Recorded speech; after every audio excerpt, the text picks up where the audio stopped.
Okay, so I wanted to use the lessons we went over in the last video to solve all these problems. So start with number 8.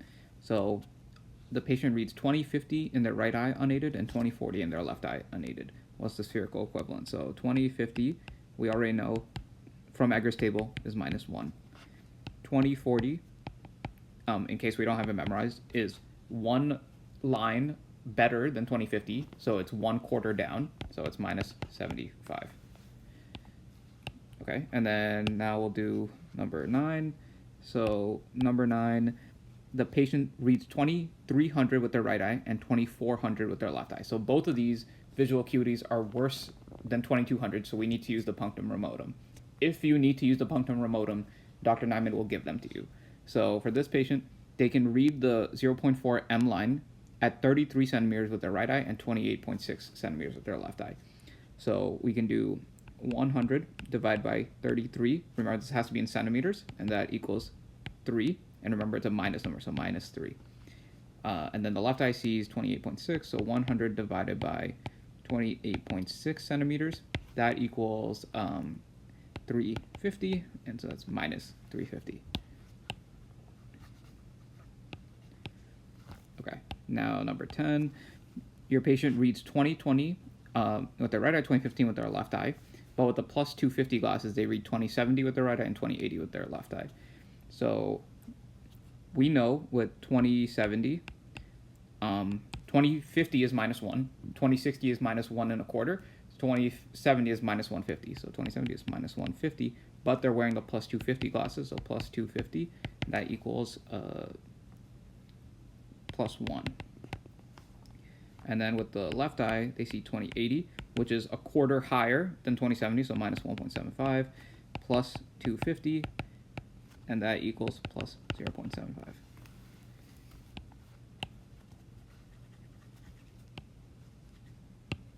Okay, so 11. Your patient reads 2100 with their habitual RX. So what that tells us is that the patient is wearing their glasses, but whatever the spherical equivalent of 2100 is the additional amount of power that the patient requires to see well. So what spherical equivalent do you expect to change in their prescription? So if they see 2100, the spherical equivalent of that is 20/50. In case you don't have this part memorized, 20/50 is -1, we know that. 20/60 is -1.25. 20/70 is -150. 20/80 is -1.75. 20/90 isn't a thing, so 2100 is -2. So now we know that the spherical equivalent of whatever their glasses is, we need to increase the spherical equivalent by -2 in order to get their final prescription.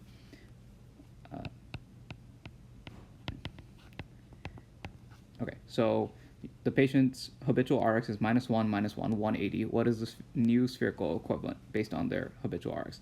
So their current is -1, -1, x 180. So to get the spherical equivalent of this,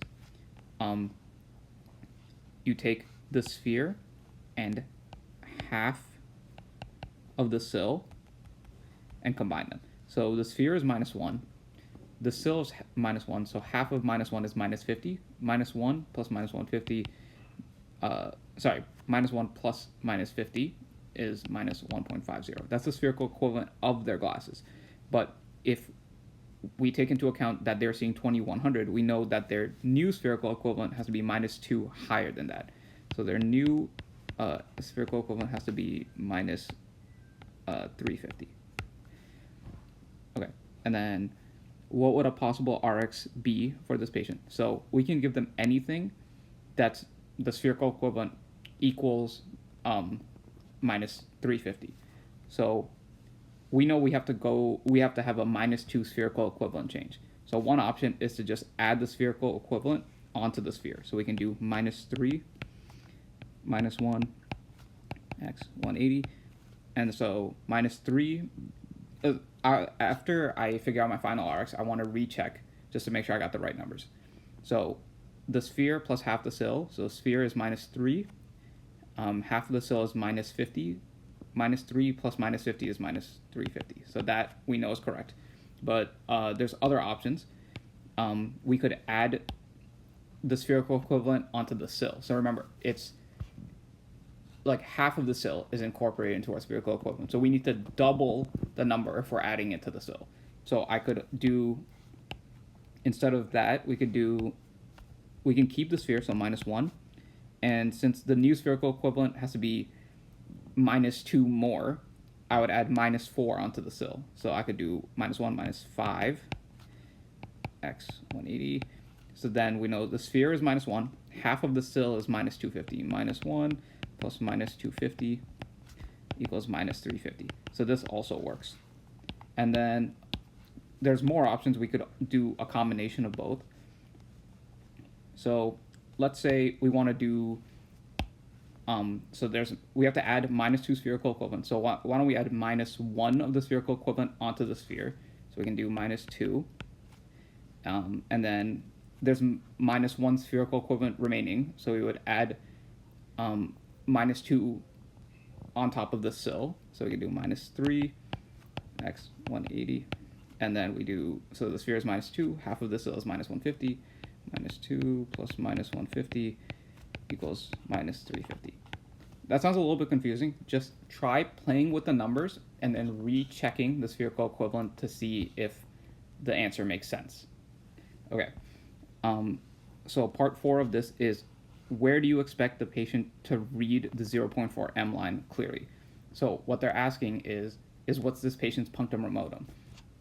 To get that, we do 100 divided by their spherical equivalent, which we know is 350. So 100 divided by 3.5 is 28.57 centimeters. Okay.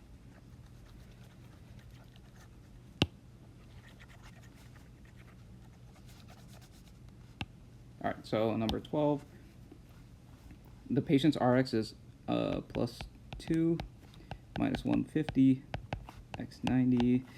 Okay, so they're basically asking what is the spherical equivalent of this. So we take +2, and then we add half of the sill, which is -150. So +2 plus -0.75 equals +1.25. So we would give this patient +125 sphere glasses. Okay, and then number 13, your patient's RX is +50 -250 at 95. What would you expect the patient's unaided acuity to be? So +50 -2.50. So then again, we're going to find the spherical equivalent. So that's +50 plus half of the sill, which is -250. So +50 plus -1.25 equals -0.75.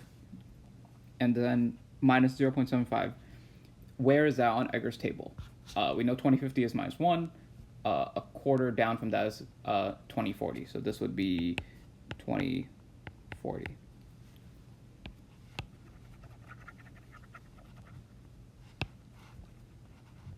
Okay, and the last one, your patient's RX is -150, -3. At what distance would they see the 0.4 M line? So -150, -3, x 15. So then sphere plus half of the sill, so 1.5 plus -1.5 equals -3. And then we do 100 divided by the spherical equivalent to get the punctum remotum equals 33 centimeters. Okay, and then I have one more thing I want to say that's not on here.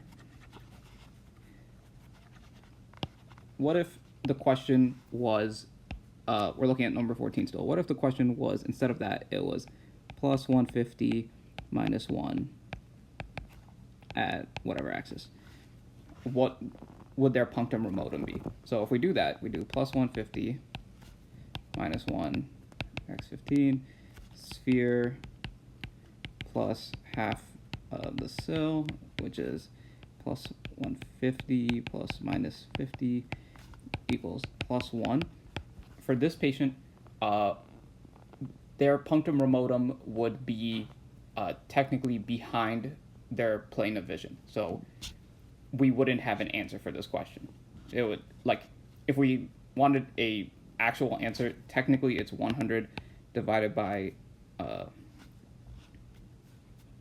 1, so that's 100